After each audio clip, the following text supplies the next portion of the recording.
On je najbrži u Hrvatskoj, juri više od 35 milja na sat. Jednom je, priča se, išao ih preko 43 milje.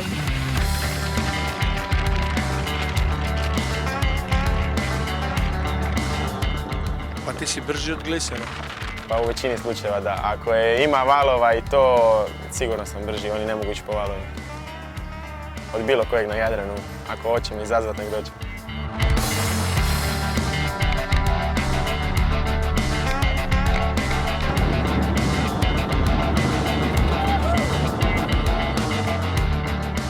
Ti si jedini profesionalac u Hrvatskoj? Tako je, da. Ja sam jedini windsurfer ili jedriličar na dasci koji ima profesionalni ugovor, a to znači da vozim za 2 tvornice. Jel se da živjeti od jedrenja na dasci? Pa da se da. Ja kad sam počinio, onda sam imao potporu tate dok se nisam uspio probiti u svjetskom kupu i među nekim tvornicama doći do nekog glasa kao dobar rajder.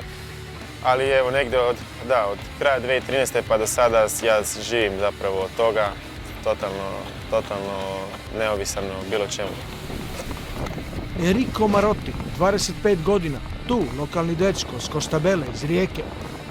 Prije 2 godine prvak Europe, ove sezone malo popustio, vice prvak svijeta. Svako jutro u zoru, zbog nje, tramontane. Da, svako jutro se dižem rano. Ta tramontana je specifična da puše kroz cijelu noć i onda izlaskom sunca kako se zagrije kopno, tada dobi taj jedan udar, još 5-6 čvorova jače i onda drži još 1,5 sata poslije sunca. Preluk, Volosko, dragi domaći teren, ali Maui, Havaji. Havaji su pjesma. Ima i vala, ima i tog shorebreaka, ima i chopa, ima i fleta kad treba, ima i da je refulasto, da je konstantno, da je tu neku sveukupno puno više uvjeta što onda te na kraju čini boljem ako treniraš tamo.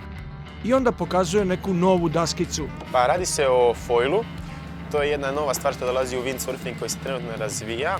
Radi nešto na principu avionskog krila koji te podiže iznad vode i jako je tehnički jako zahtjevno. Ostat gore i ići brzo je jako teško jer stvarno cijela ta sila daske, jedra, tebe, sve stoji na toliko malo karbona u vodi, na toj maloj perajici od, ne znam, 30 centi.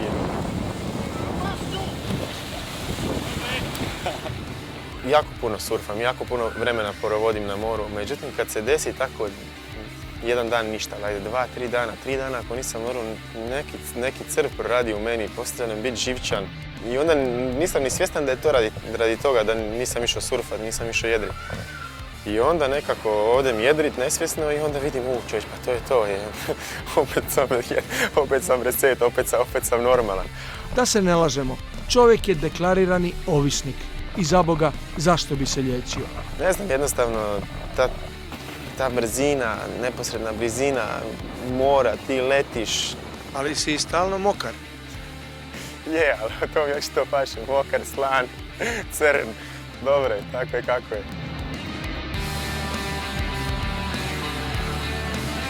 Kad sam počinio surfat, bio je jedna Neverin, tu smo jedrili u 11. mjesecu i imao sam neko ronilačko djelo, to je sve bilo preveliko. Ja sam mislio da ja to mogu, izašao sam van, odnijelo me na pol Kvarnera sam bio, smrzao sam se, to je bilo toliko veliko. Mislim, nisam mogao ni voziti, bilo mi je prejako, samo sam čekao da neko dođe po mene. A tu pravilo je u klubu, doće oni po mene, međutim doće kad sve stane. Kad se oni najedre, kad stane vjetar, dok su oni došli po mene, ja sam sav poplavio. To se sjećam i to ću pamtiti dugo, ali nema veze, ja bi sve opet ponovo, bilo je super.